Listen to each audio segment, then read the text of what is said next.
은수가 어깨 너머로 19번째 생일을 보낸 지 2년이 지났지만 여전히 그녀가 아는 세상은 불확실함으로 가득했습니다. 21해 동안의 삶은 하나의 질문으로 요약됐죠. 내 진짜 가족은 어디에 있을까? 은수는 목에 걸린 작은 목걸이를 무심코 만지작거리며 창밖으로 시선을 돌렸습니다. 서울의 봄은 달콤한 기대감으로 가득 차 있었어요. 거리 곳곳에 벚꽃이 흩날리는 풍경이 미국에서의 삶과는 또 다른 아름다움을 선사했죠. 룸메이트 민지가 은수의 습관적인 행동을 눈치챘습니다. 은수는 이 목걸이가 자신이 태어나서 처음 받은 선물일지도 모른다고 생각했습니다. 그것은 은수의 전부였어요. 어릴 적 가족과 미국 여행 중 놀이공원에서 길을 잃었던 그날, 그가 가진 유일한 소지품이었죠. 당시 6살이었던 은수는 미국 놀이공원에서 가족과 헤어졌습니다. 공원 경비원이 울고 있는 그를 발견했을 때 은수는 한국말만 할 수 있었고 영어를 거의 이해하지 못했어요. 다행히 그의 목에 걸린 목걸이 뒷면에는 은수라는 이름이 한글로 새겨져 있었습니다. 공원 측은 미아 방송을 했지만 아무도 나타나지 않았어요. 놀이공원 방문객 명단과 인근 호텔을 모두 확인했지만 은수의 가족을 찾지 못했습니다. 당국은 은수의 가족을 찾기 위해 한국 대사관에도 연락했으나 실종 신고가 접수되지 않았다는 답변만 받았어요. 아이는 일시적으로 위탁 가정에 맡겨졌습니다. 미국 입양기관은 몇 달 동안 은수의 가족을 찾기 위해 노력했지만 결국 실패했어요. 그리고 어린 은수는 미국인 부부에게 입양되었습니다. 입양 부모는 은수의 한국 이름을 존중해 그대로 부르면서도 미국 생활 적응을 위해 에밀리라는 영어 이름을 추가로 지어주었어요.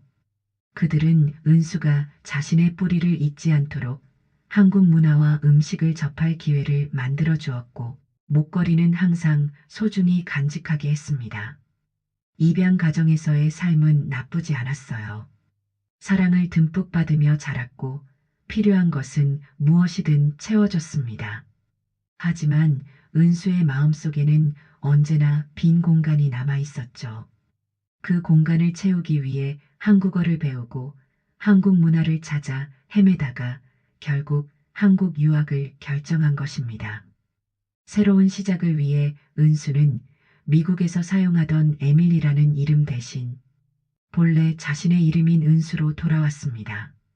한국에서 자신의 뿌리를 찾고자 하는 마음이 강했기 때문이었죠.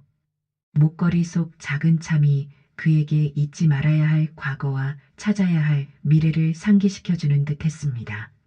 민지가 오늘도 알바를 가느냐고 물었고 은수는 6시부터 시작이라 미리 가서 준비해야 한다고 대답했습니다.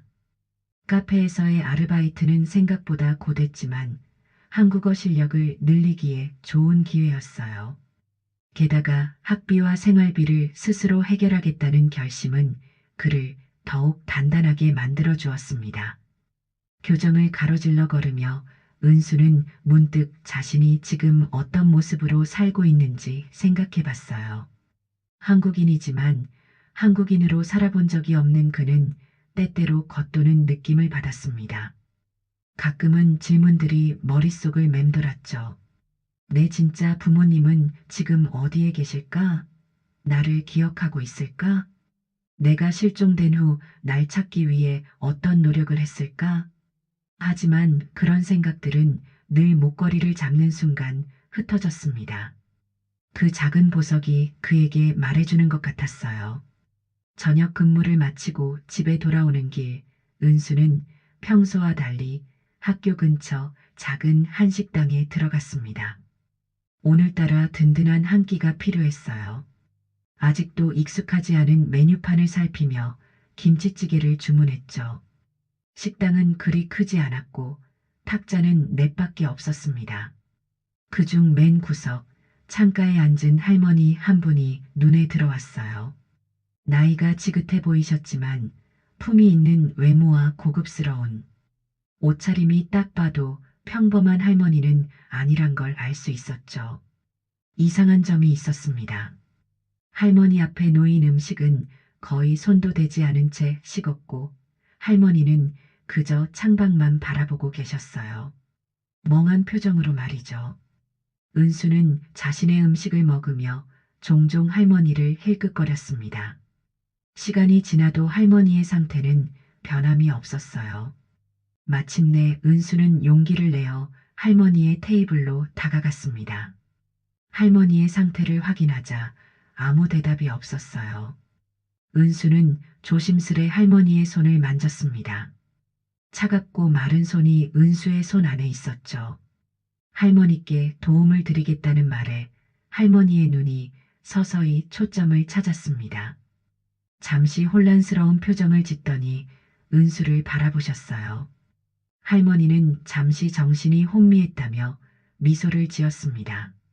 최근 기억력이 좋지 않아 가끔 자신이 어디 있는지도 잊어버린다고 했어요.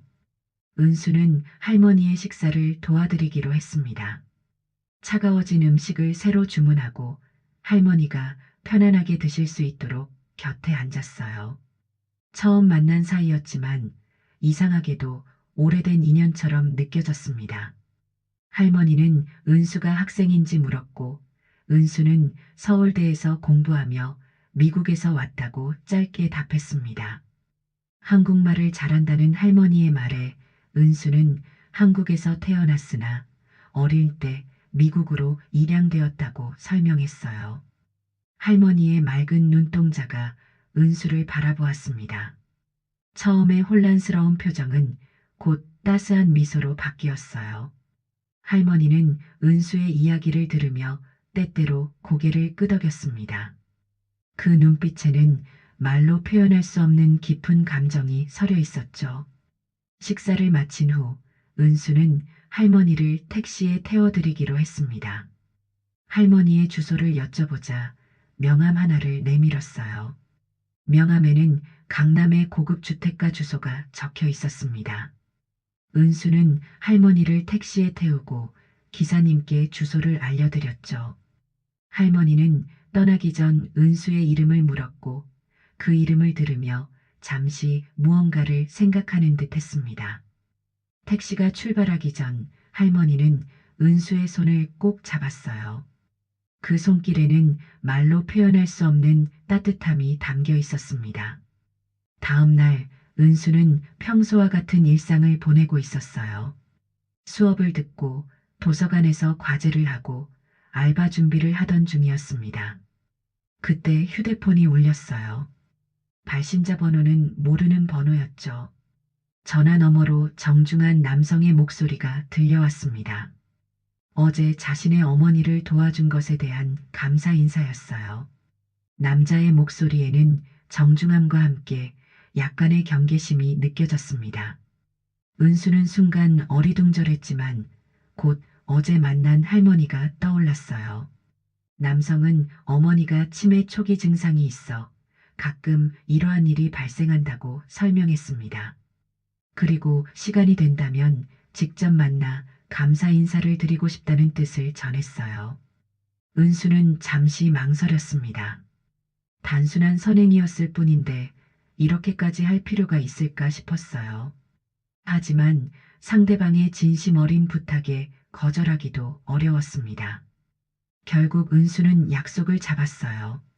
주말에 할머니의 자택으로 방문하기로 했습니다.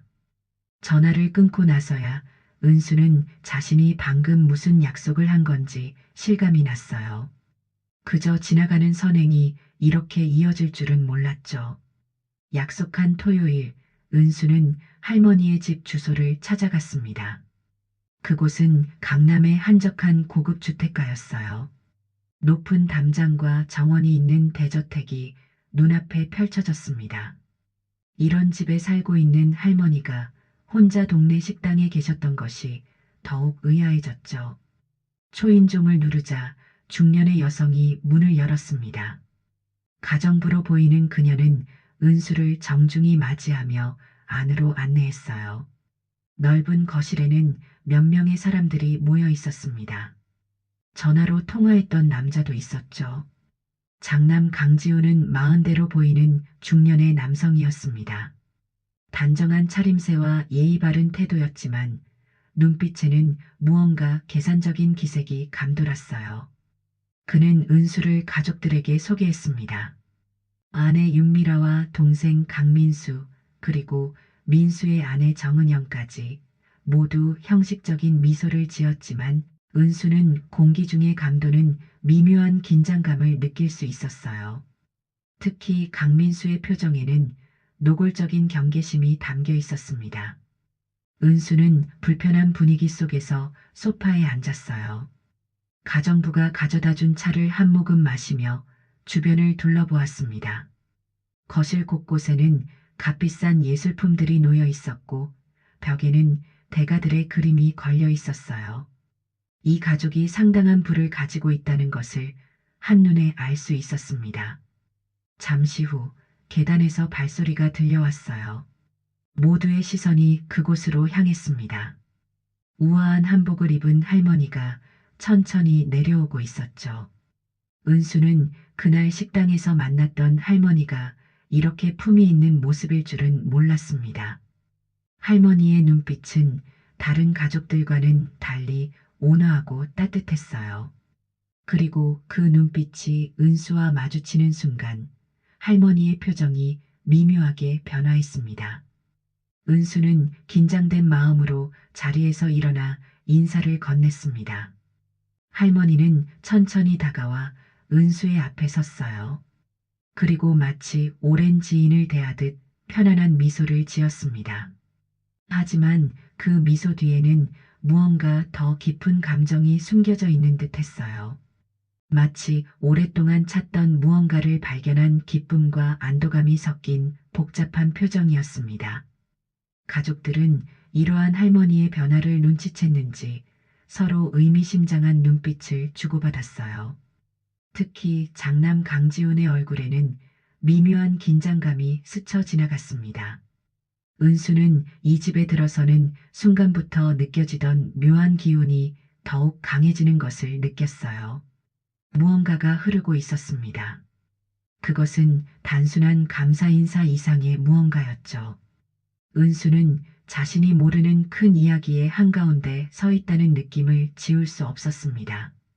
할머니의 부드러운 목소리에 은수는 소파에 자리를 잡았습니다. 할머니도 은수의 맞은편에 앉으셨어요. 방 안에는 묘한 긴장감이 흘렀습니다. 다른 가족들은 조금 떨어진 곳에 자리하고 있었지만 그들의 시선은 모두 은수와 할머니에게 고정되어 있었죠. 할머니는 은수를 유심히 바라보았습니다. 그 눈빛에는 단순한 호기심 이상의 무언가가 담겨 있었어요. 은수는 목이 말라 테이블 위에 차를 한 모금 마셨습니다. 이상한 일이지만 마치 오래된 친구를 만난 듯한 느낌이 들었어요. 은수가 도움을 준 것에 감사하다는 말을 전했지만 할머니는 고개를 저었습니다. 그 동작은 단순한 사양이 아니라 마치 은수의 말이 중요하지 않다는 듯한 의미를 담고 있었어요. 할머니는 오히려 은수가 자신을 찾아준 것이 고맙다는 뜻을 내비쳤습니다. 이 말은 단순한 감사 인사처럼 들리지 않았어요. 마치 오랜 시간 기다려온 만남에 대한 안도감이 담겨 있는 듯 했습니다. 강지훈이 앞으로 나서며 상황을 정리하려 했지만 할머니는 아들의 말에 반응하지 않고 계속해서 은수를 바라보았어요. 그리고 천천히 손을 뻗어 은수의 목에 걸린 목걸이를 가리켰습니다. 할머니가 목걸이에 대해 물었고 은수는 무의식적으로 목걸이를 만지며 기억할 수 있는 한 가장 오래된 물건이라고 대답했어요. 할머니의 눈에 미묘한 감정이 스쳐 지나갔습니다. 기쁨과 슬픔이 뒤섞인 복잡한 감정이었어요. 강지훈이 다시 개입하려 했지만 할머니의 단호한 목소리에 말을 멈췄습니다. 방 안의 공기가 더욱 무거워졌어요. 할머니는 은수에게 자신의 이야기를 들려주기 시작했습니다. 강씨 가문은 3대에 걸쳐 대기업을 일구었고 할머니는 그 중심에 서 있는 인물이었어요. 남편이 일찍 세상을 떠난 후에도 할머니는 굳건히 가문과 사업을 지켜왔습니다. 그리고 지금은 치매 초기 증상으로 기억력에 문제가 생기기 시작했죠. 할머니가 재산 분배에 관한 논의가 진행 중이라는 말을 꺼내자 방 안의 공기가 일순간 얼어붙었습니다. 가족들의 표정이 굳어졌어요. 특히 강민수의 눈빛이 날카로워졌습니다.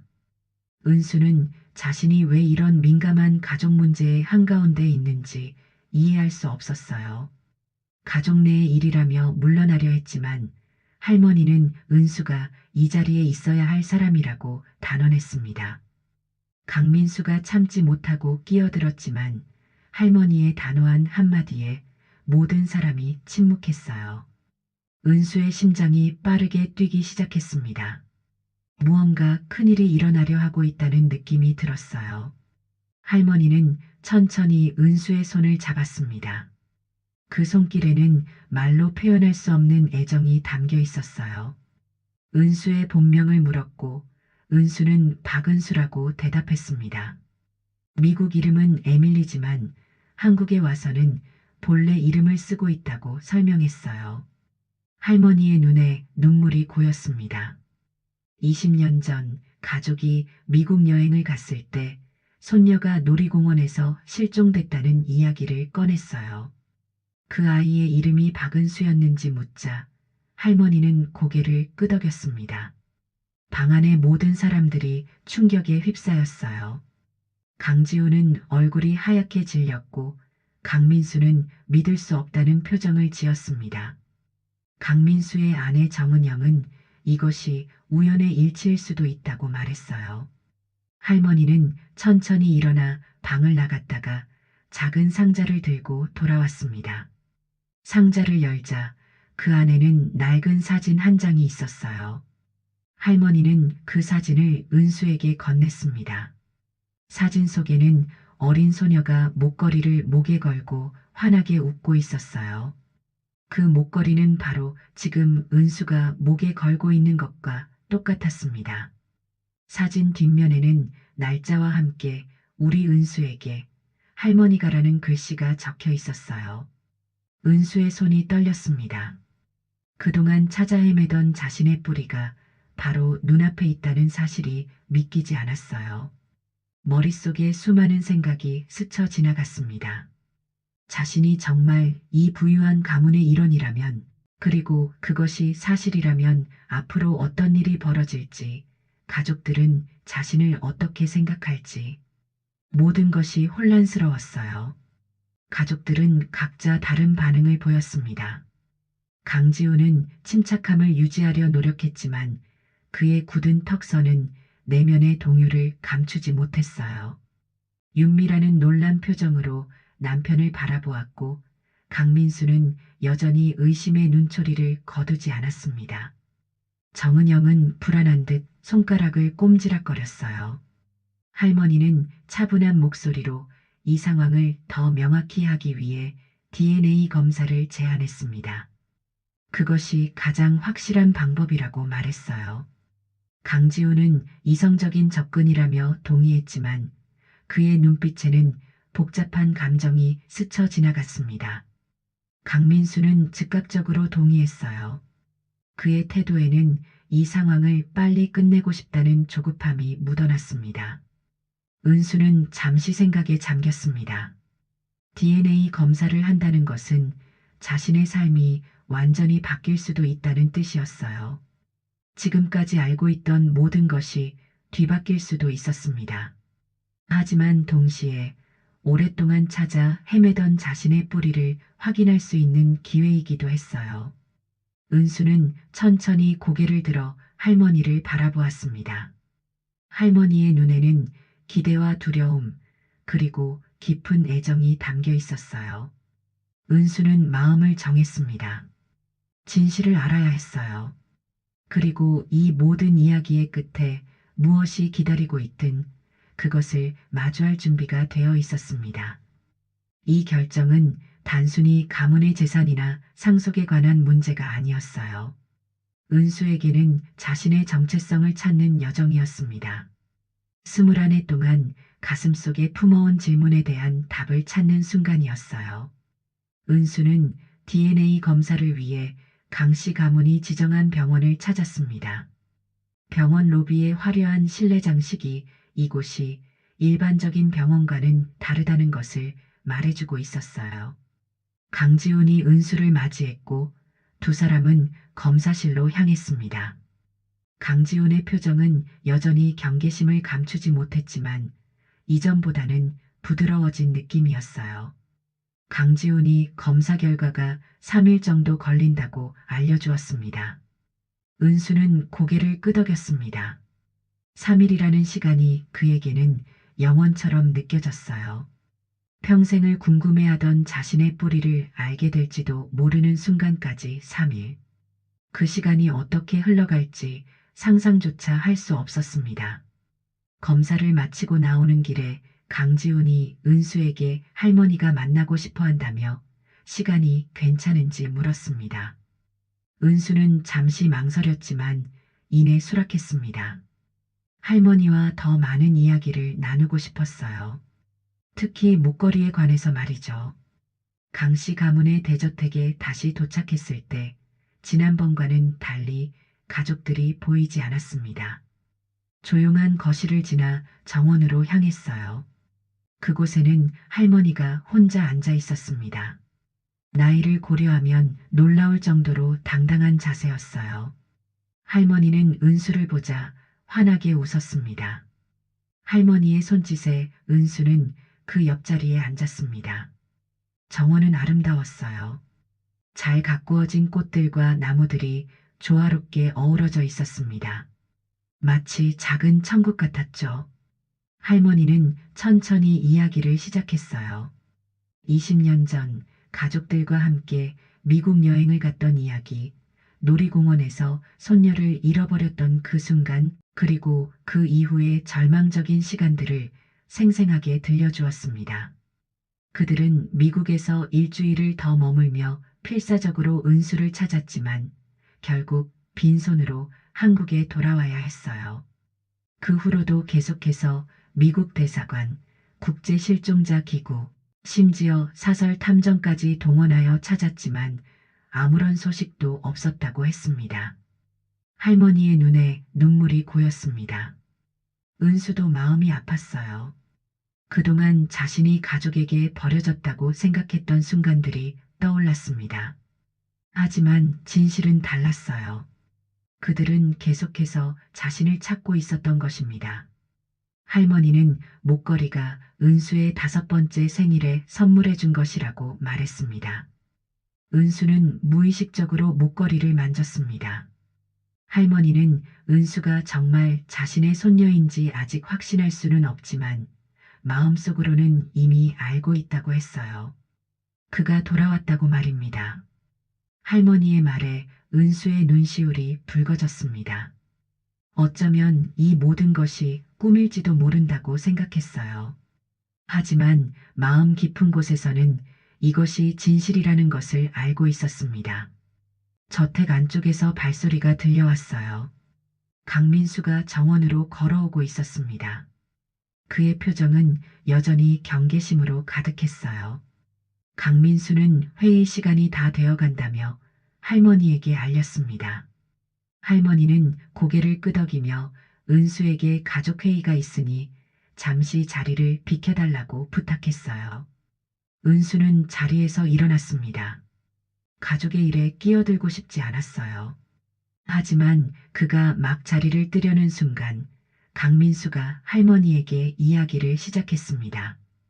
그는 이 갑작스러운 손녀의 등장이 매우 의심스럽다고 했어요. DNA 결과도 나오지 않았는데 벌써 그녀를 가족처럼 대하는 것이 이해가 안 된다고 말했습니다. 할머니의 표정이 굳어졌습니다. 그녀는 민수에게 그런 말은 삼가라고 했지만 강민수는 물러서지 않았어요. 그는 할머니의 건강이 좋지 않은 이 시점에 갑자기 나타난 손녀가 유산 문제에 영향을 미칠 수 있다는 것을 모두가 알고 있다고 주장했습니다. 은수는 얼굴이 붉어졌습니다. 그가 이 가족에게 접근한 이유가 재산 때문이라고 오해받는 것이 너무나 불편했어요. 하지만 어떤 말도 하기 전에 할머니가 강민수를 날카롭게 쳐다보았습니다. 할머니는 그 문제는 이미 결정했다며 은수가 정말 자신의 손녀라면 당연히 상속권이 있다고 단언했어요. 강민수의 얼굴이 하얗게 변했습니다. 그 순간 강지훈이 정원으로 들어왔어요. 그의 표정은 무거웠습니다. 할머니는 민수가 은수의 진정성을 의심하고 있다고 알렸어요. 강지훈은 동생을 바라보며 실망감이 서린 눈빛으로 DNA 결과가 나올 때까지 이런 이야기는 하지 않기로 약속했지 않았냐고 물었습니다. 강민수는 입술을 깨물었습니다. 그는 무언가 더 말하려다가 그만두고 정원을 빠져나갔어요. 불편한 침묵이 흘렀습니다. 은수는 작은 목소리로 자신이 불필요한 갈등을 일으킨 것 같다고 사과했습니다. 할머니는 고개를 저으며 그의 잘못이 아니라고 했어요. 이런 상황은 이미 오래전부터 있어 왔고 단지 은수가 나타나면서 더 표면화됐을 뿐이라고 설명했습니다. 강지훈이 말을 이었습니다. 어머니의 건강이 안 좋아지면서 재산 분배 문제가 민감해졌으며 특히 민수는 회사 경영권에 대한 욕심이 크다고 했어요. 할머니는 깊은 한숨을 내쉬었습니다. 항상 정의롭고 공정하게 재산을 나누고 싶었지만 가족들의 욕심이 너무 크다고 했어요. 은수는 이런 복잡한 가족사에 휘말리게 된 것이 불편했습니다. 그저 자신의 뿌리를 찾고 싶었을 뿐인데 이제는 거대한 재산 분쟁의 중심에 서게 된 것 같았어요. 은수는 물질적인 것에 관심이 없으며 그저 가족을 찾고 싶었을 뿐이라고 진심을 담아 말했습니다. 할머니의 눈에 따뜻한 빛이 어렸어요. 그녀는 은수가 그런 아이라는 것을 알고 있다고 했습니다. 그날 저녁 은수는 혼란스러운 마음으로 자신의 작은 원룸으로 돌아왔습니다. 머릿속에는 수많은 생각이 맴돌았어요. 자신이 정말 강씨 가문의 일원이라면 앞으로의 삶은 어떻게 변할까? 가족들은 자신을 진심으로 받아들일 수 있을까? 그리고 무엇보다 자신은 이 새로운 현실에 적응할 수 있을까? 은수는 창가에 서서 서울의 밤하늘을 바라보았습니다. 별들이 반짝이는 모습이 마치 자신의 혼란스러운 마음처럼 느껴졌어요. 그리고 그 순간 휴대폰이 울렸습니다. 화면을 보니 강지훈의 번호였어요. 그는 할머니가 다시 만나고 싶어 한다고 전했습니다. 은수는 잠시 망설였지만 이내 수락했어요. 이미 시작된 여정이었습니다. 끝까지 가봐야 했어요. DNA 검사 결과를 기다리는 시간은 은수에게 영원처럼 느껴졌습니다. 대학 수업에 집중하기도 어려웠고 알바를 하는 동안에도 자꾸만 생각이 그쪽으로 향했어요. 마음 한구석에서는 불안함이 자리 잡고 있었습니다. 만약 자신이 정말 강씨 가문의 일원이라면 그 이후의 삶은 어떻게 변할까? 그리고 반대로 만약 아니라면 또 어떻게 될까? 룸메이트 민지는 최근 은수의 변화를 눈치채고 여러 번 물어보았지만 은수는 자세한 이야기를 꺼내지 못했어요. 이런 황당한 상황을 어떻게 설명해야 할지 막막했습니다. 미국 여행 중 잃어버린 백만장자 할머니의 손녀일지도 몰라라고 말하면 누가 믿겠어요? 열흘째 되는 날 은수는 강지훈으로부터 연락을 받았습니다. 검사 결과가 나왔으니 저택으로 와달라는 내용이었어요. 그의 목소리에서는 어떤 감정도 읽을 수 없었습니다. 은수는 가슴이 두근거리는 것을 느끼며 강씨 가문의 저택으로 향했어요. 저택에 도착했을 때 이전과는 다른 분위기가 감돌았습니다. 가정부가 문을 열어주었지만 그녀의 표정은 무거웠어요. 거실에는 모든 가족들이 모여 있었습니다. 강지훈, 그의 아내 윤미라, 랑민수와 그의 아내 정은영, 그리고 할머니까지 모두의 시선이 은수에게 고정되었어요. 할머니만이 은수를 보자 미소를 지었습니다. 다른 가족들의 표정은 굳어 있었어요. 특히 강민수의 얼굴은 마치 폭풍 후 전의 하늘처럼 어두웠습니다. 은수는 조심스럽게 인사를 하고 할머니 옆에 마련된 자리에 앉았습니다. 방 안에는 무거운 침묵이 흘렀어요. 강지훈이 마침내 입을 열었습니다. 강지훈은 DNA 검사 결과를 천천히 꺼내며 그 결과가 양성이라고 말했습니다. 은수는 정말 그들의 가족 할머니의 잃어버린 손녀였어요. 은수의 심장이 빠르게 뛰기 시작했습니다. 그토록 오랫동안 찾아 헤매던 자신의 뿌리를 드디어 찾았다는 사실에 눈물이 차올랐어요. 할머니는 조용히 은수의 손을 잡아주었습니다. 그 손길에는 20년의 그리움과 사랑이 담겨 있었어요. 은수는 이제야 비로소 자신이 어디에 속해 있는지 알게 되었습니다. 그러나 이 감동적인 순간은 오래가지 않았어요. 강민수가 불만스러운 표정으로 자리에서 일어났습니다. 그는 DNA 검사 결과를 의심하지는 않지만 이렇게 갑작스럽게 새로운 상속자가 나타난 것에 대해 불편함을 표현했어요. 특히 할머니의 건강이 좋지 않은 이 시점에 말입니다. 강지훈이 동생을 진정시키려 했지만 강민수는 이미 감정이 격해진 상태였습니다. 그는 은수의 갑작스러운 등장이 상속 구도를 완전히 바꿔놓았다고 주장했어요. 강민수의 아내 정은영도 남편을 지지하며 이런 중요한 결정은 더 신중히 해야 한다고 말했습니다. 윤미라는 대화에 끼어들지 않았지만 그녀의 눈빛은 복잡한 감정을 담고 있었어요. 그녀도 남편 강지훈의 이익을 생각하지 않을 수 없었을 것입니다. 할머니는 이 모든 논쟁을 지켜보다가 마침내 권위 있는 목소리로 말했습니다. 그녀는 이미 변호사를 만나 유언장을 수정했다고 알렸어요. 은수는 가문의 정당한 일원으로서 상속권을 갖게 될 것이라고 했습니다. 강민수는 얼굴이 붉어졌습니다. 그는 할머니의 결정이 너무 성급하다고 항의했어요. 은수가 정말 가족이라는 것이 밝혀졌지만 그녀가 20년 동안 별도의 삶을 살아왔다는 점을 고려해야 한다고 주장했습니다. 과연 그녀가 강씨 가문의 가치와 전통을 이해할 수 있을까? 그리고 무엇보다 그녀가 가문의 재산을 적절히 관리할 수 있을까? 은수는 이 모든 논쟁의 당혹스러움을 감추지 못했습니다. 그는 재산이나 상속에 관심이 없었어요. 단지 자신의 가족을 찾고 싶었을 뿐이었습니다.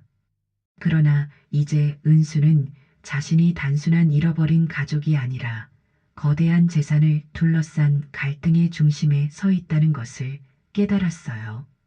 강지훈은 상황을 진정시키려 했습니다. 그는 모든 것을 천천히 진행하자고 제안했어요.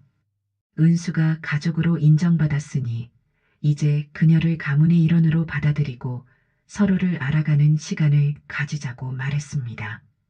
상속 문제는 나중에 더 논의할 수 있을 것이라고 덧붙였어요. 할머니는 강지훈의 제안에 동의했습니다. 그녀는 은수에게 당분간 저택에서 지내며 가족들과 함께 시간을 보내는 것이 어떻겠냐고 물었어요. 은수는 잠시 망설였지만 할머니의 따뜻한 눈빛에 고개를 끄덕였습니다. 이것이 자신의 뿌리를 더 깊이 이해할 수 있는 기회일지도 모른다고 생각했어요. 그날 밤 은수는 강씨 저택의 손님방에서 잠을 청했습니다. 하지만 쉽게 잠이 오지 않았어요. 창밖으로 보이는 서울의 불빛들이 마치 그의 혼란스러운 마음을 비추는 것 같았습니다. 은수는 자신이 올바른 선택을 했는지 의문이 들었어요. 이 가족에게 들어와 그들의 평화를 깨뜨린 것은 아닐까? 깊은 생각에 잠겨 있던 그때 노크 소리가 들렸습니다. 문을 열자 할머니가 서 있었어요. 그녀는 은수에게 짧은 산책을 제안했습니다. 두 사람은 저택의 정원을 천천히 걸었어요. 밤하늘의 별들이 그들을 내려다보고 있었습니다. 할머니는 은수에게 가족의 역사와 전통에 대해 이야기해 주었어요. 그리고 은수가 어렸을 때의 추억들, 그녀가 가족들 사이에서 어떤 아이였는지도 들려주었습니다. 은수는 처음 듣는 자신의 이야기에 귀를 기울였어요. 마치 잃어버린 퍼즐 조각을 하나씩 찾아가는 느낌이었습니다. 할머니는 은수에게 어떻게 살아왔는지 물었고, 은수는 미국에서의 생활, 한국에 오게 된 이유, 그리고 자신의 꿈과 희망에 대해 이야기했어요. 할머니는 모든 이야기를 주의 깊게 들었습니다. 그녀의 눈에는 깊은 이해와 사랑이 담겨 있었어요. 대화를 마치고 방으로 돌아오는 길에 은수는 복도에서 강민수와 그의 아내가 나누는 대화를 우연히 듣게 되었습니다. 그들은 은수의 등장으로 인해 자신들의 상속분이 줄어들 것을 우려하고 있었어요. 특히 강민수는 할머니가 은수에게 더 많은 재산을 남길 것이라고 확신하고 있었습니다. 은수는 발걸음을 멈추었어요. 이런 상황에서 자신이 어떻게 행동해야 할지 고민되었습니다. 가족 간의 갈등을 더 깊게 만들고 싶지 않았지만 이제 그도 이 가족의 일원이었어요. 자신의 존재가 이런 분열을 가져온다는 사실이 가슴 아팠습니다. 다음 날 아침 은수는 할머니와 함께 아침 식사를 했습니다. 다른 가족들은 이미 각자의 일을 위해 집을 나간 상태였어요. 할머니는 은수에게 오늘 중요한 약속이 있다고 말했습니다. 그녀는 변호사를 만나 유언장을 최종적으로 수정할 예정이었어요. 은수는 할머니에게 자신 때문에 가족 간의 갈등이 심해지는 것 같다고 말했습니다. 그는 재산이나 상속에 관심이 없으니 할머니가 그런 부담을 갖지 않았으면 좋겠다고 했어요. 할머니는 미소를 지으며 은수의 손을 잡았습니다. 그녀는 은수의 마음을 알고 있다고, 그리고 그것이 바로 은수를 더욱 사랑하는 이유라고 말했어요. DNA 검사 결과가 나온 후 강씨 가문의 분위기는 더욱 팽팽해졌습니다. 은수는 가족들과 조금씩 시간을 보내며 그들을 알아가려 노력했지만 강민수와 그의 아내는 여전히 은수를 경계하는 태도를 보였어요. 반면 강지우는 이성적으로 상황을 받아들이려 했지만 그의 마음속에도 복잡한 감정이 자리 잡고 있었습니다. 할머니는 은수를 위해 작은 환영 만찬을 준비했습니다. 가족 모두가 참석한 자리였어요. 테이블 위에는 정성스럽게 준비된 한식 요리들이 가득했습니다. 은수는 이런 가족 모임이 처음이라 어색함을 감출 수 없었어요. 식사가 시작되자 할머니가 잔을 들어 은수의 귀환을 축하했습니다. 강지훈과 그의 아내 윤미라도 형식적이나마 잔을 함께 들었어요. 하지만 강민수는 미소조차 짓지 않은 채 묵묵히 음식만 먹고 있었습니다. 그의 아내 정은영도 불편한 표정을 감추지 못했어요. 대화는 어색하게 이어졌습니다. 할머니는 은수에게 어린 시절의 이야기를 들려주었고 가족 앨범도 꺼내 보여주었어요. 사진 속의 어린 은수는 지금의 그와 놀랍도록 닮아 있었습니다. 특히 눈매와 미소가 똑같았어요. 앨범을 보던 중 할머니는 문득 은수에게 물었습니다. 미국에서의 가족은 어떠했는지, 좋은 부모님이었는지 궁금해했어요. 은수는 잠시 생각에 잠겼습니다. 그를 키워준 미국인 부모님은 정말 좋은 분들이었습니다. 항상 사랑과 지지를 보내주셨고, 은수가 자신의 뿌리를 찾고자 할 때도 응원해 주셨어요. 은수의 대답을 들은 할머니의 눈에는 복잡한 감정이 어렸습니다. 안도감과 동시에 작은 질투심도 느껴졌어요. 자신이 키우지 못한 손녀를 다른 사람이 훌륭하게 양육했다는 사실이 기쁘면서도 한편으로는 서글펐을 것입니다. 식사가 끝나갈 무렵 강민수가 갑자기 입을 열었습니다. 그는 은수의 정체성이 확인되었으니 이제 회사 경영에 관한 이야기를 해야 한다고 주장했어요. 은수가 갑자기 나타나 상속권을 주장하게 되면 기존에 계획되어 있던 경영 승계 문제가 혼란스러워질 수 있다는 우려였습니다. 강지훈이 동생을 진정시키려 했지만 강민수는 이미 감정이 격해진 상태였어요. 그는 은수를 직접적으로 쳐다보며 도전적인 질문을 던졌습니다. 비즈니스 경험이 있는지, 경영학을 공부했는지, 회사를 이끌어갈 능력이 있는지 물었어요. 은수는 당황했습니다. 그는 경영학을 전공하긴 했지만 실제 비즈니스 경험은 거의 없었어요. 카페 아르바이트가 전부였죠. 그리고 무엇보다 은수는 회사를 경영할 생각이 전혀 없었습니다. 그저 자신의 가족을 찾고 싶었을 뿐이었어요. 할머니가 단호하게 개입했습니다. 그녀는 회사 경영과 상속 문제는 별개라고 말했어요. 은수가 가문의 일원으로 인정받았다고 해서 반드시 회사를 물려받는 것은 아니라고 설명했습니다. 그것은 나중에 논의할 문제였어요. 하지만 강민수는 멈추지 않았습니다. 그는 할머니가 이미 은수에게 편향된 결정을 내리고 있다고 주장했어요. 감정에 치우쳐 객관적인 판단을 하지 못하고 있다는 비판이었습니다. 이 말에 할머니의 얼굴이 굳어졌어요. 강지훈이 다시 중재에 나섰지만 이번에는 그의 아내 윤미라가 불쑥 말을 꺼냈습니다. 그녀는 은수에게 미국에서의 삶으로 돌아갈 생각은 없는지 물었어요. 한국에서의 생활이 불편할 테니 미국으로 돌아가는 것이 더 나을 수도 있지 않겠냐는 제안이었습니다. 방 안의 공기가 얼어붙었습니다. 윤미라의 말은 겉으로는 은수를 걱정하는 것처럼 들렸지만 실제로는 그를 이 가문에서 떠나보내고 싶다는 의도가 분명했어요. 은수는 무거운 침묵 속에서 자신이 원치 않는 갈등의 중심에 서 있다는 것을 통감했습니다. 할머니는 분노에 찬 목소리로 윤미라를 꾸짖었습니다. 그녀는 은수가 이 집의 정당한 일원이며 누구도 그를 떠나보낼 수 없다고 단언했어요.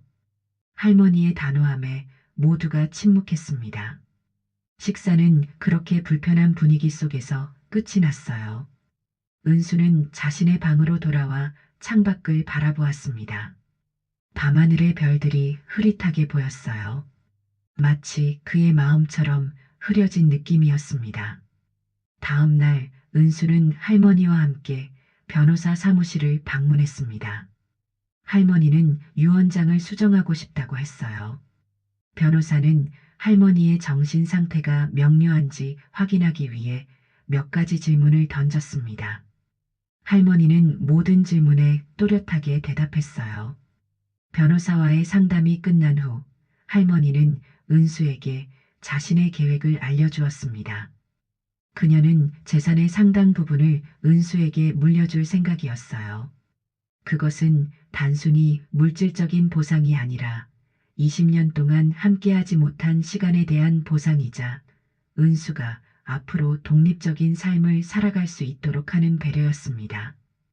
은수는 할머니의 결정에 당혹스러움을 감추지 못했어요. 그는 재산을 원한 적이 없었습니다. 오히려 이런 결정이 가족 간의 갈등을 더 키울까 두려웠어요. 은수는 할머니에게 재고해달라고 부탁했지만 할머니는 이미 마음을 굳힌 상태였습니다. 저택으로 돌아오는 길에 은수는 복잡한 감정에 사로잡혔습니다. 그는 자신이 이 가문에 들어온 것이 정말 옳은 일이었는지 의문이 들었어요. 가족을 찾고 싶었던 순수한 바람이 이제는 거대한 재산 분쟁의 시작점이 되어버린 것 같았습니다. 저택에 도착하자마자 은수는 거실에서 격렬하게 다투고 있는 강지훈과 강민수의 목소리를 들었습니다. 그들은 할머니의 유언장 수정에 관해 이야기하고 있었어요. 아마도 변호사가 그들에게 연락했을 것입니다. 강민수는 할머니가 감정에 휘둘려 잘못된 결정을 내리고 있다고 주장했습니다. 그는 할머니의 정신 상태가 온전하지 않다는 의혹까지 제기했어요. 이에 강지호는 동생을 질책했지만 그의 목소리에도 불안함이 묻어 있었습니다. 은수는 소리 없이 자신의 방으로 향했습니다. 그의 마음은 무거웠어요. 이 모든 상황이 자신 때문에 벌어진 것이라는 죄책감이 그를 짓눌렀습니다. 은수는 창가에 앉아 깊은 생각에 잠겼어요. 그날 밤 은수는 결심했습니다. 이대로는 안 되겠다는 생각이 들었어요. 그는 직접 가족들과 대화를 나눠야 했습니다. 자신이 원하는 것이 무엇인지, 그리고 이 가문에서 어떤 역할을 하고 싶은지 솔직하게 털어놓아야 했어요. 다음 날 아침 은수는 할머니에게 가족회의를 소집해달라고 부탁했습니다. 할머니는 은수의 결심에 찬 눈빛을 보고 고개를 끄덕였어요. 그녀는 그날 저녁 식사 후에 모든 가족이 모이도록 지시했습니다. 저녁이 되고 모든 가족이 거실에 모였어요. 강지훈과 윤미라, 강민수와 정은영, 그리고 할머니와 은수까지. 방 안에는 긴장감이 감돌았습니다. 모두가 은수를 바라보고 있었어요. 은수는 천천히 자리에서 일어나 말하기 시작했습니다. 은수는 떨리는 마음을 진정시키며 가족들 앞에 섰습니다. 방 안의 긴장감은 거의 만질 수 있을 정도로 짙었어요. 강민수의 차가운 시선, 강지훈의 복잡한 표정, 그리고 할머니의 따뜻한 눈빛이 모두 은수에게 집중되어 있었습니다. 심호흡을 한 후 은수는 마음속에 담아두었던 말을 꺼냈어요. 그는 자신이 이 가족에게 다가온 이유가 단순했다고 말했습니다. 자신의 뿌리를 찾고 잃어버린 가족과의 연결을 회복하고 싶었을 뿐이었어요. 재산이나 상속권은 전혀 관심이 없었습니다. 제가 이 가족에게 원하는 것은 물질적인 것이 아닙니다. 저는 그저 제가 누구인지, 어디서 왔는지 알고 싶었을 뿐이에요. 은수의 진심 어린 말에 할머니의 눈에 눈물이 고였습니다. 강지훈은 복잡한 표정으로 바닥만 바라보고 있었어요. 윤미라와 정은영은 서로 의미심장한 눈빛을 주고받았습니다. 강민수만이 여전히 의심의 눈초리를 거두지 않고 있었어요. 은수는 계속해서 말했습니다. 자신은 어떤 형태로든 가족의 일원으로 인정받고 싶지만 그것이 다른 가족들의 권리나 지위를 위협하는 방식이 되어서는 안 된다고 생각했어요. 그래서 할머니에게 유언장 수정을 재고해달라고 부탁했다고 말했습니다. 할머니, 저는 할머니의 사랑과 인정만으로도 충분합니다. 저로 인해 가족들 사이에 더 큰 갈등이 생기는 것은 원치 않아요. 은수의 말에 강민수의 표정이 미묘하게 변화했습니다. 그의 눈빛에 잠시 혼란스러움이 스쳐 지나갔어요. 은수의 진정성이 강민수의 단단한 방어막에 작은 균열을 만든 것처럼 보였습니다. 할머니는 천천히 일어나 은수에게 다가갔어요. 그녀는 은수의 양손을 꼭 잡고 눈을 바라보았습니다. 할머니의 시선에는 깊은 애정과 자부심이 담겨 있었어요. 내가 내게 재산을 물려주려는 것은 단순한 물질적 보상이 아니란다. 그것은 내가 이 가문의 정당한 일원으로서 가져야 할 권리야. 그리고 무엇보다 나는 내가 그 재산을 어떻게 사용할지 알고 있단다. 할머니의 말에 모두가 귀를 기울였습니다. 무슨 뜻인지 궁금해하는 표정이었어요. 은수는 항상 남을 먼저 생각하는 아이였어. 5살 때도 그랬지. 자신의 장난감을 언제나 기꺼이 나눠주곤 했단다. 그 마음은 지금도 변하지 않았어. 할머니는 가족들을 둘러보며 말을 이었습니다. 그녀는 은수에게 재산을 물려주는 것이 결국 모든 가족에게 유익할 것이라고 확신했어요. 은수가 그 재산을 어떻게 사용할지 그녀는 이미 알고 있었습니다. 강민수가 불쑥 질문했습니다. 그는 은수가 정말로 회사 경영에 관심이 없는지, 만약 그렇다면 재산을 받아서 무엇을 할 것인지 물었어요. 그의 목소리에는 여전히 의심이 묻어 있었지만 이전보다는 부드러워진 느낌이었습니다. 은수는 솔직하게 대답했습니다. 그는 학교에서 경영학을 전공했지만 실제로 관심 있는 분야는 교육과 사회복지였어요. 미국에서도 학생들을 가르치는 봉사활동을 했고 한국에 와서는 다문화 가정 아이들을 위한 프로그램에 참여하고 있었습니다. 저는 제가 받은 행운과 기회를 다른 사람들과 나누고 싶어요. 특히 저처럼 가족을 잃어버린 아이들 또는 새로운 환경에 적응해야 하는 사람들을 돕고 싶습니다. 은수의 말에 방 안의 분위기가 조금씩 바뀌어 갔습니다. 강지우는 생각에 잠긴 표정이었고 윤미라는 처음으로 은수에게 진심 어린 미소를 보냈어요. 정은영도 약간 누그러진 모습이었습니다. 강민수는 여전히 경계심을 완전히 내려놓지는 않았지만 그의 태도에도 미묘한 변화가 감지되었어요. 할머니는 만족스러운 표정으로 은수를 바라보았습니다. 그녀는 은수의 어깨에 손을 얹고 가족들에게 말했어요.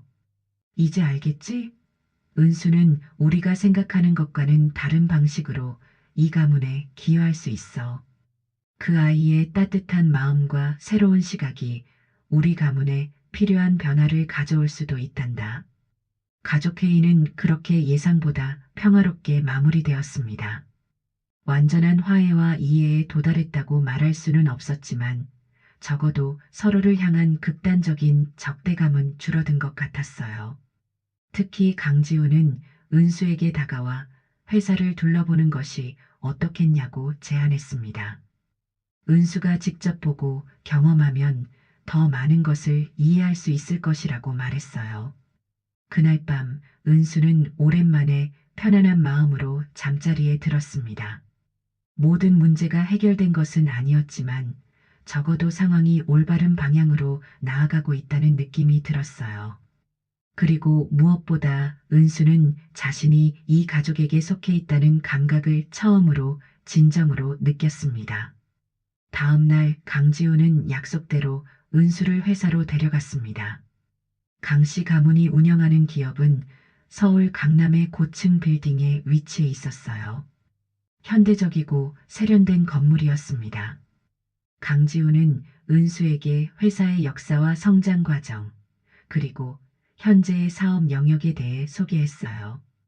회사 투어가 끝난 후 강지우는 은수를 자신의 사무실로 안내했습니다.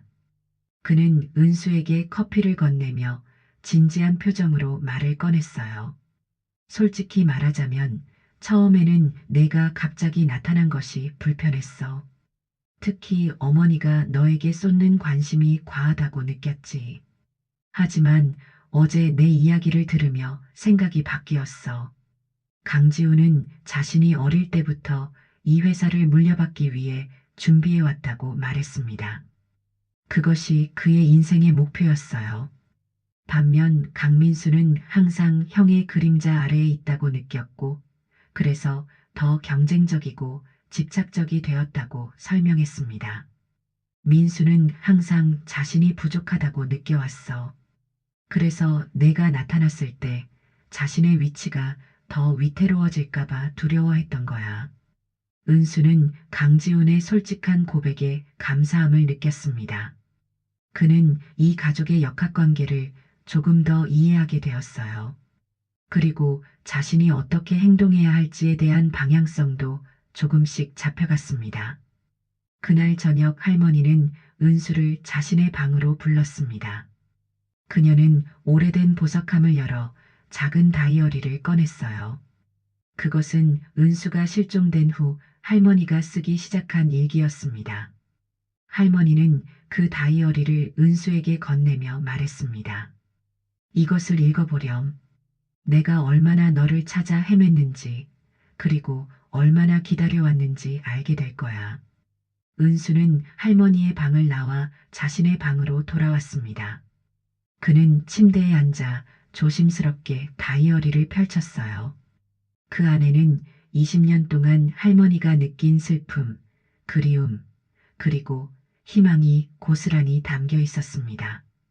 은수의 눈에서는 눈물이 흘러내렸어요.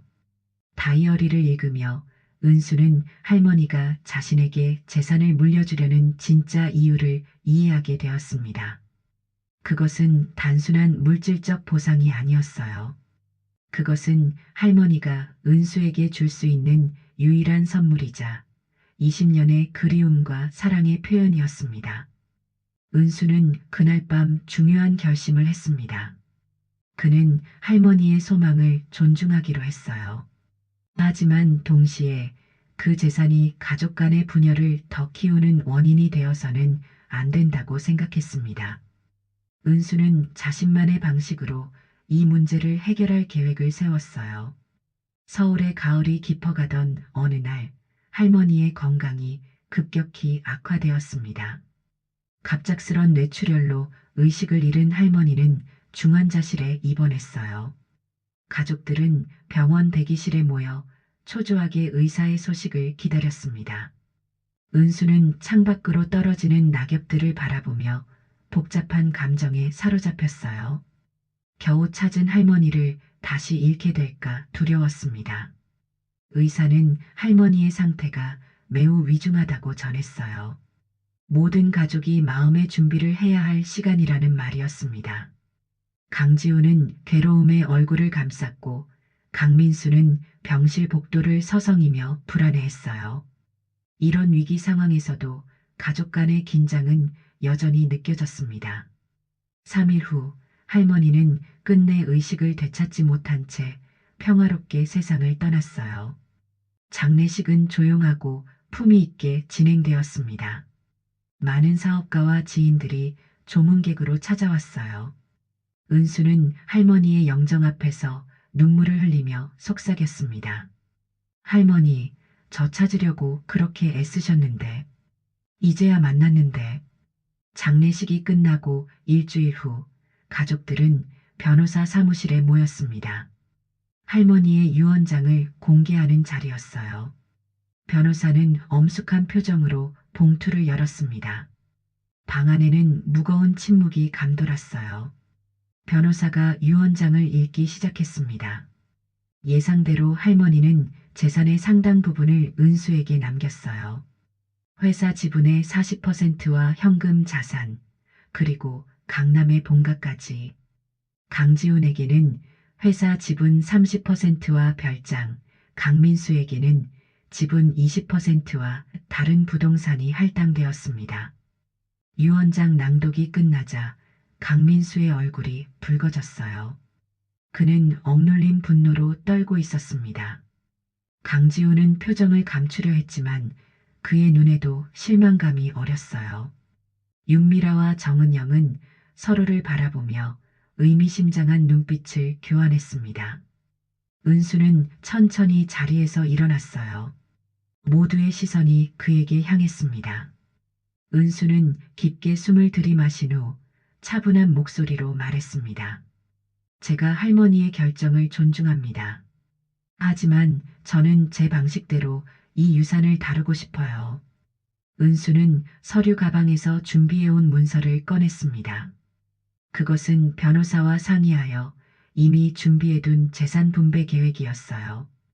은수는 할머니가 자신에게 남긴 회사 지분을 강지훈, 강민수와 균등하게 나누고 싶다고 말했습니다.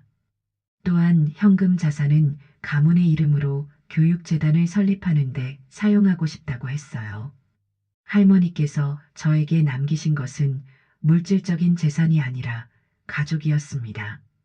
저는 그 소중한 선물을 이런 방식으로 지키고 싶어요. 강지훈과 강민수는 놀란 표정으로 은수를 바라보았습니다. 그들이 기대했던 반응이 아니었어요. 특히 강민수의 얼굴에는 혼란스러움이 역력했습니다. 이윤을 추구하는 비즈니스 세계에서 살아온 그로서는 은수의 결정이 이해되지 않았어요. 왜? 그건 할머니가 너에게 남긴 거야. 법적으로 내 것이라고. 은수는 미소를 지었습니다. 맞아요. 그래서 제가 어떻게 사용할지 결정할 수 있는 거고요. 저는 우리 가족이 다시 하나가 되길 바랍니다. 재산 때문에 갈라지는 것이 아니라 서로를 지지하고 이해하는 진짜 가족이 되길 바라요. 강지훈이 먼저 침묵을 깼습니다. 그는 천천히 은수에게 다가가 그의 어깨를 잡았어요. 그의 눈에는 존경과 감사의 빛이 어려 있었습니다. 내가 이런 결정을 내릴 줄은 생각도 못했어. 정말 대단한 마음이야. 강민수는 여전히 혼란스러운 표정이었지만 그의 얼굴에서 적대감이 사라졌어요. 그는 은수의 진정성 앞에서 무장해제된 듯 했습니다. 처음으로 그의 눈에 부드러움이 깃들었어요.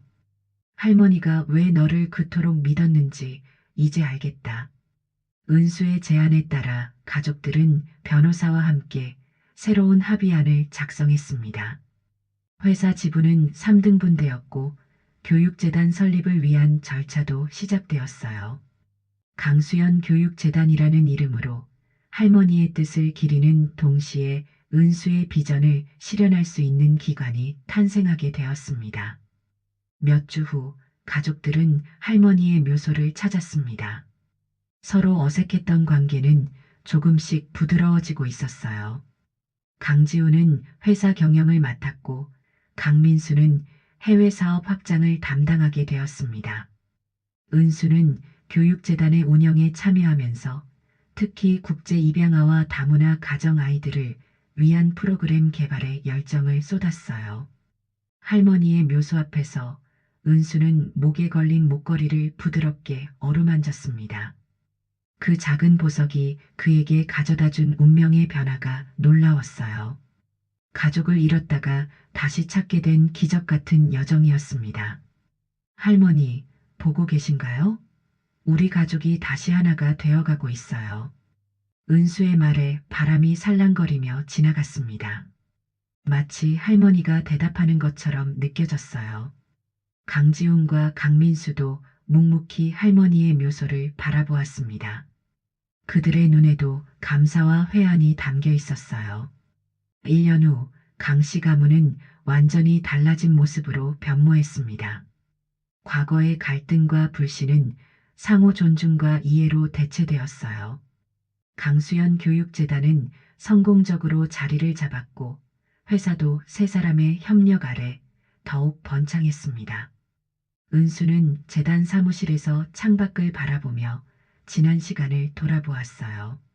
그가 처음 한국에 왔을 때의 불안하고 혼란스러웠던 마음이 떠올랐습니다.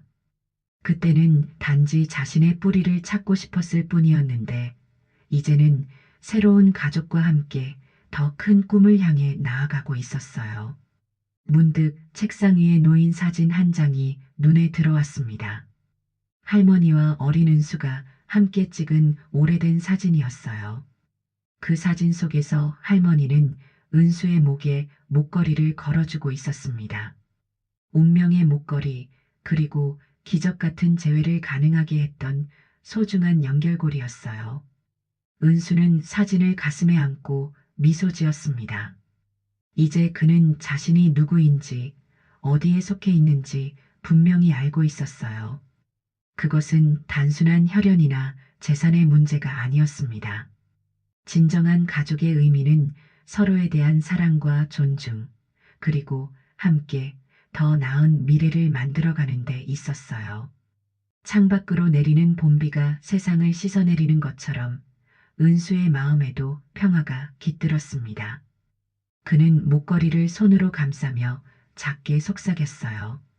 감사합니다, 할머니. 저를 찾아주셔서, 그리고 가족의 의미를 알려주셔서. 바깥에서 들려오는 발소리에 은수는 고개를 들었습니다. 강지훈과 강민수가 문을 열고 들어오고 있었어요.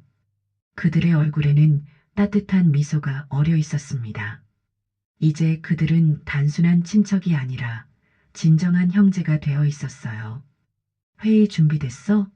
새로운 장학 프로그램 논의해야지. 은수는 고개를 끄덕이며 자리에서 일어났습니다. 그는 목걸이를 한 번 더 만지작거린 후 두 사람과 함께 회의실로 향했어요. 유산보다 소중한 것은 가족이라는 진리를 깨달은 그들은 이제 함께 새로운 미래를 향해 나아가고 있었습니다.